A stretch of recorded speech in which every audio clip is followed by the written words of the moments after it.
Orang tua tidak perlu pusing di era digital. Orang tua tidak perlu stres di era digital.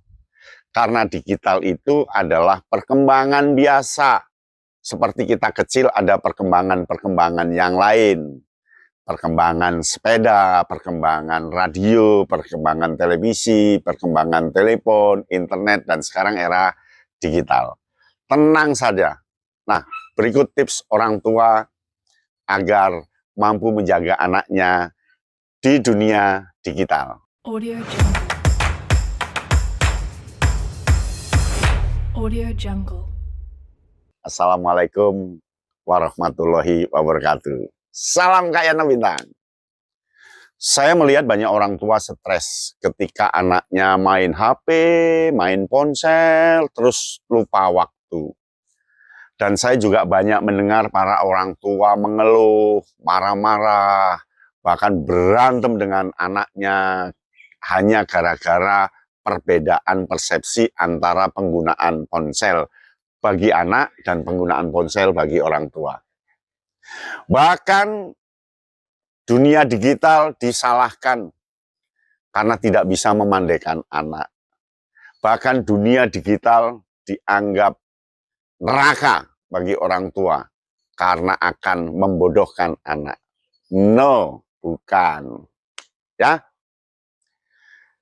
Anggap saja kita dulu ketika muncul sepeda kereta angin, sepeda pancal, orang tua pada waktu itu marah-marah, pasti. Mengapa? Karena sehari-hari anak itu selalu sepeda terus.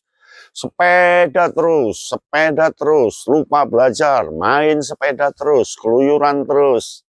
Ternyata sekarang hal biasa. Lalu muncul radio. Sang anak, ya waktu kita muda dulu kalau masih ingat, sang anak nyetel radio terus panjang hari. Pilihan pendengar terus, dengarkan musik terus lewat radio. Orang tua marah-marah. Kapan belajarnya? Orang kok radio terus. Kapan belajarnya? Era itu lewat jadi biasa. Kemudian era televisi, masih ingat ya? Orang tua marah-marah, anaknya lihat kartun terus tiap pagi. Lupa makan, lupa belajar, lihat TV terus. Lupa, wis pokok segalanya. Ingat waktu televisi pertama kali, orangnya marah-marah terus antara orang tua dan anak. Dan itu alamiah, memang begitu. Lalu muncul internet wartel, warung telekomunikasi. Anak di wartel terus, main internet terus. Nah sekarang setiap anak punya HP, anak main HP terus, lupa belajar, lupa makan dan sebagainya. Orang tua berantem terus dan artinya itu hal biasa. Begitulah perkembangan. Jadi jangan terlalu marah, jangan terlalu emosional, dan itu sebuah perkembangan. Kalau anak kita sekarang menikmati ponsel, berarti anak kita mengikuti zaman kan. Nah, lalu apa caranya? Caranya gampang. Satu, bahwa dunia digital itu punya banyak informasi yang memandaikan anak. Ingin tahu negara mana, tinggal ketik, klik, muncul tulisan, muncul gambar negara itu. Ingin tahu tambang di mana, ada di situ. Ingin tahu soal, ada di digital.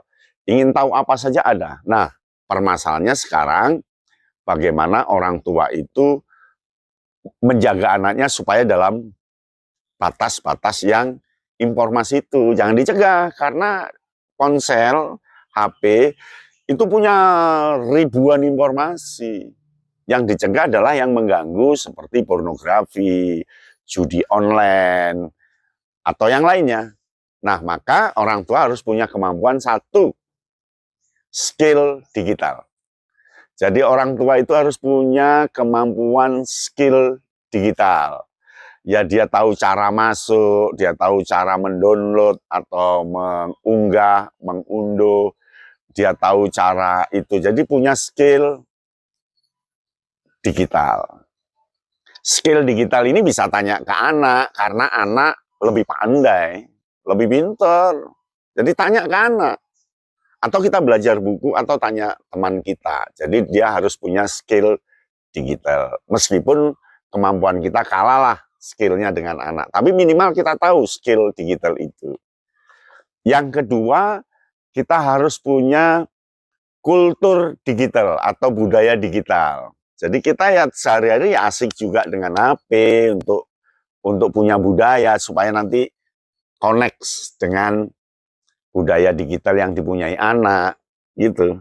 Jadi kita tahulah perkembangan digital seperti dulu pilihan pendengar orang tua kita tahu ya lagu apa yang dipesan, lagu apa yang sedang tren, anak juga tahu sehingga ada komunikasi. Maka perlu budaya digital ya. Budaya digital ini orang tua juga harus melakukan digitalisasi supaya sama begitu ya. Nah, yang ketiga, kita harus punya safety digital. Jadi aman, digital aman. Jadi kita harus betul-betul bagaimana menggunakan digital secara aman. Bagaimana supaya aman, apa yang harus dikunci, apa yang harus tidak di-download, tidak diunduh, apa yang harus dihindari. Kita harus tahu aman digital. Ya, aman digital itu teramat penting. Nah, yang keempat, kita harus tahu norma digital. Norma digital itu hukum, cara-cara menggunakan digital, mana yang dilarang dari digital, mana yang diperbolehkan. Aman digital itu artinya kita tidak mengumbar kata-kata kasar ke orang lain di digital karena akan berdampak hukuman. Kita tidak bisa asal mengunggah apa, mendownload apa, nge-share apa, karena tidak sesuai dengan norma digital. Jadi kita ini sekarang berada di negara digital.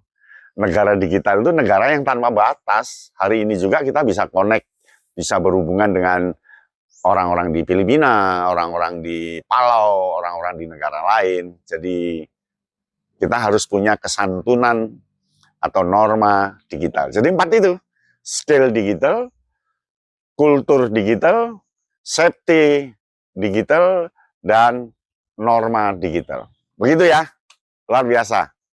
Anda pasti bisa. Salam Kak Yana Bintang. Audio Jungle. Audio Jungle.